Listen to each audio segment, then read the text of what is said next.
وجود انسانی میں دل کی حیثیت حاکم کسی ہے، اعضاء ظاہر و باطن سب اس کے خادم ہیں اور اس کی اطاعت کرنے پر مجبور ہیں۔ دل ان میں تصرف کرتا ہے۔ اطاعت و خدمت کے اعتبار سے قلب کے 3 خادم ہیں۔ نمبر 1، ارادہ، کسی نفع کے حصول اور نقصان سے بچنے کے لیے جو رغبت دلانے والی چیز ہے وہ ارادہ کہلاتی ہے۔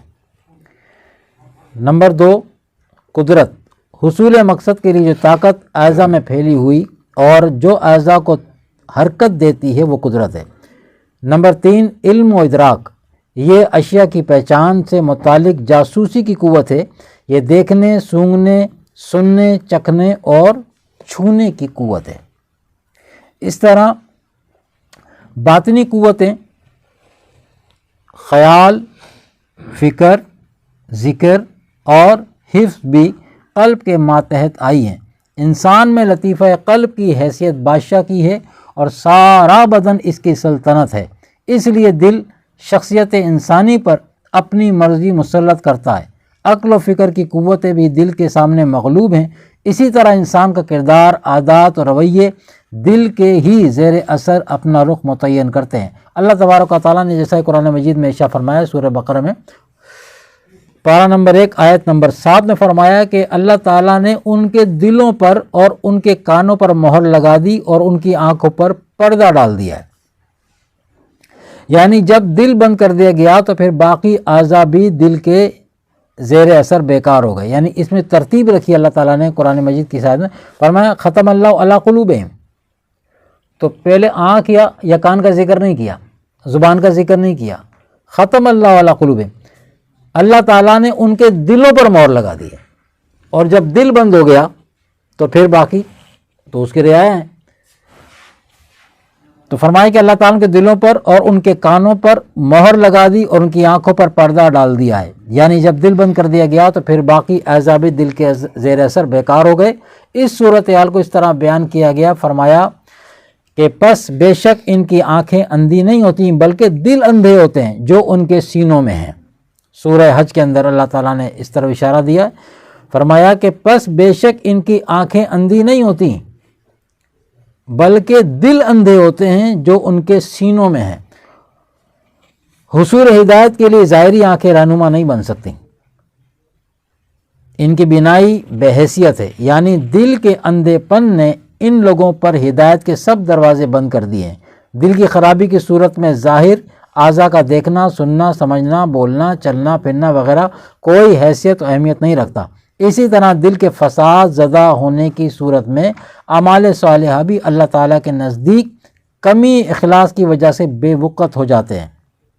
آقا علیہ الصلوۃ والسلام کا ارشاد گرامی ہے، فرمایا صحیح بخاری میں، خبردار بے شک جسم میں گوشت کا لوتھڑا ہے، جب وہ درست ہو جائے تو تمام جسم درست ہو جاتا ہے، اور جب وہ خراب ہو جائے تو سارا جسم فساد زدہ ہو جاتا ہے، اور خبردار رہو یہ لوتھڑا دل ہے۔ اچھا، یہاں آپ نے سنا کہ پس بے شک ان کی آنکھیں اندھی نہیں ہوتی بلکہ دل اندھے ہوتے ہیں، اور یہ فرمایا گیا ہے کہ صرف آنکھ کا دیکھنا آدمی کو ہدایت پہ نہیں لے کے جاتا جب تک دل اس کے ساتھ نہ دے۔ جس طرح مثال کے طور پہ ہمارے یہ شرط ہے کہ جب کوئی کفر سے نکل کے جب اسلام پہ آتا ہے، یعنی تو اس کی شرط کیا ہے؟ ہم جب کہیں گے لا الہ الا اللہ محمد رسول اللہ تو زبان اقرار کرے گی۔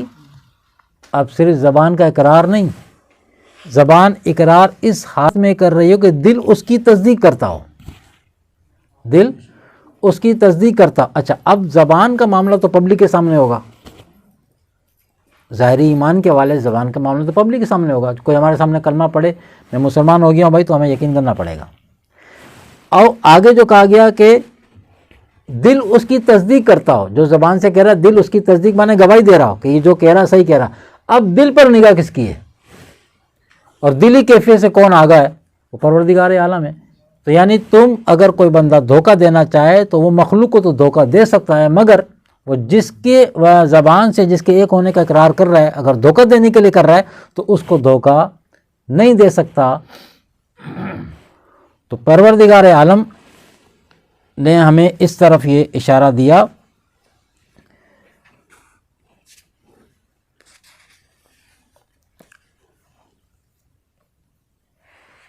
اسلام کے سارے کاموں کا دار و مدار دل پر ہے۔ اگر انسان کا دل حق سبحانہ و تعالیٰ کے غیر کے ساتھ گرفتار ہے تو دل خراب اور ابتر ہے۔ در حقیقت اس دور میں اکثریت کے قلوب فساد زدہ ہیں اور عملاً غیر اللہ کے ساتھ وابستگی رکھتے ہیں۔ یہی چیز ہمارے دینی و معاشرتی زوال کا باعث ہے۔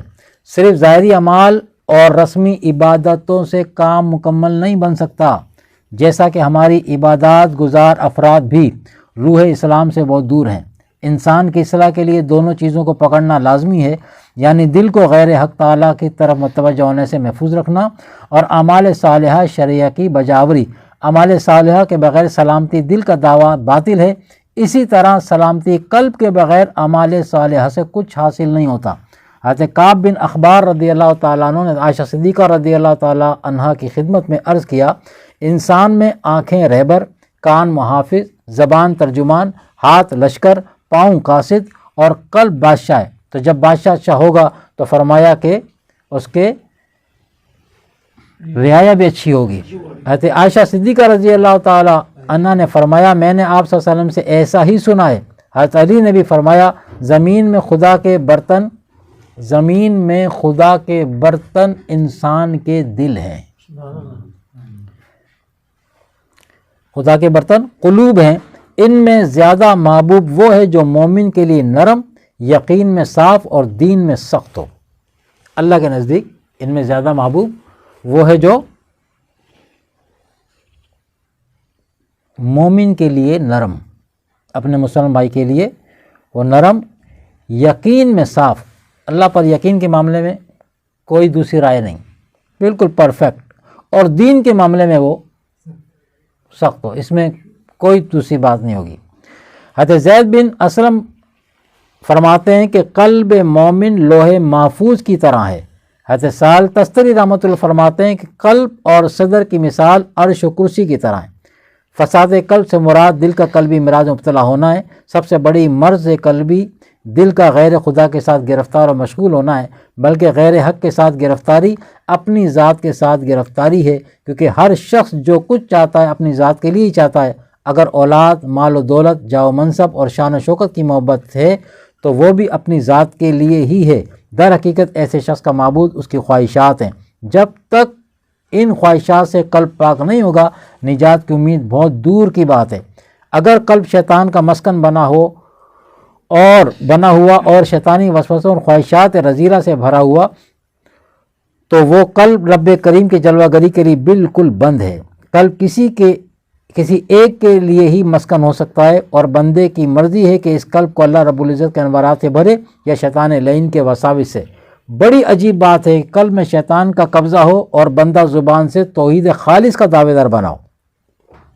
غیر اللہ سے مراد ہر وہ چیز جو اللہ تعالیٰ اور نبی کریم صلی اللہ علیہ وسلم سے دوری پیدا کرتی ہے۔ اب سوال پیدا ہوتا ہے کہ قلب کے غیر حق میں گرفتار ہونے سے عبادات کے فوائد کیوں حاصل نہیں ہوتے؟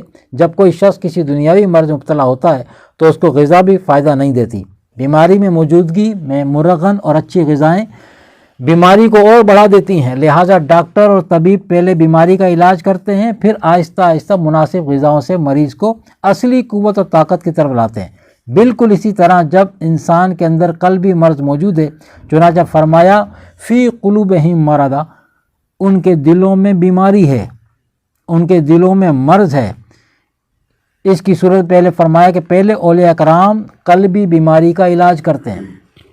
جیسے آپ دیکھتے ہیں کہ جب کوئی سلسلہ میں داخل ہوتا ہے تو ہماری جو ابتدا ہوتی ہے وہ ہوتی ہی قلب سے، ایسے ہی ہے نا، ذکر قلبی جو دیا جاتا ہے، لطیفہ قلب، ذکر قلبی، تو ذکر قلبی سے اس کی کہ جہاں سے فساد ہوا ہے، دل خراب تو پورا جسم خراب، تو بجائے زبان کو، کان کو، آنکھ کو، دماغ کو پکڑنے کے بجائے مرکز پر ڈالا جائے، اس مرکز کو درست کیا جائے۔ اس لیے مشائخ اعظام جو ہیں، اولیاء کرام جو ہیں، یہ دلوں کے جو طبیب ہیں، دلوں کے جو معالج ہیں، دلوں کے جو ڈاکٹر ہیں، حکیم ہیں، وہ جب معصیت زدہ لوگوں کا جب علاج کرنے کی طرف آتے ہیں تو پھر وہ دل سے شروع کرتے ہیں۔ تو پہلے اولیاء کرام قلبی بیماری کا علاج کرتے ہیں تاکہ قلبی فرض کے ازالے کے بعد عبادت طاعت نفع بخش ہو سکے۔ بیماری کا علاج دوا ہے، اور دوا اولیاء کے سینے کے انوارات اور ذکر اللہ ہے، جبکہ عبادات کی حیثیت غذا کی سی ہے۔ غذا صحت مند آدمی کو فائدہ پہنچاتی ہے، جیسا کہ حضور علیہ السلام کا ارشاد گرامی ہے کہ نماز بے حیائی اور فحش کاموں سے روکتی ہے، جبکہ اس دور کے غازی اس قسم کی حرکات میں مبتلا نظر آتے ہیں، وہ اس لیے کہ قلبی مرض کی موجودگی کی وجہ سے نماز کے باطنی اثرات مرتب نہیں ہو سکے۔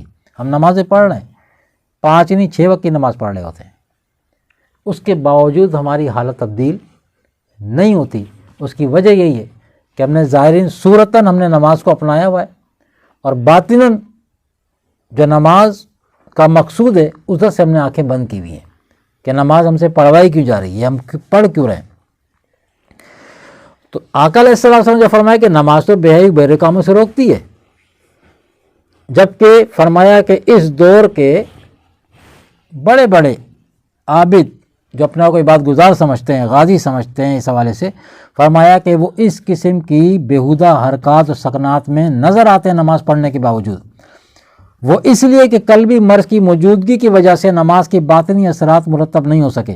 آج کے دور میں جسمانی مریضوں کی تعداد سے روحانی مریضوں کی تعداد کئی گنا زیادہ ہے۔ آج پورا جسد ملت ان قلبی بیماریوں کی لپیٹ میں آ چکا ہے۔ یہی قلبی بیماریاں ملت اسلامیہ کے زوال کی اصل بنیاد ہیں۔ اسلام کے ابتدائی ادوار میں ملت اسلامیہ باطنی امراض سے پاک ہونے کی وجہ سے دنیا پر ایک غالب قوت کی حیثیت سے رہی۔ آج افراد امت کی توجہ ان قلبی بیماریوں کی طرف نہیں کہ اس کے تباہ کن اثرات کا احساس ہو سکے۔ قلبی بیماریوں کی وبا کا علاج اہل اللہ کی تلاش اور ان سے مستقل علاج کا تقاضا کرتا ہے۔ صرف رسمی اور رواجی بیعت سے قلبی بیماریوں کا ازالہ قطعاً ممکن نہیں۔ ان بیماریوں کا علاج فنا و بقا سے مشرف ہونے والے واصلین حق کی صحبت ہی سے ممکن ہو سکتا ہے۔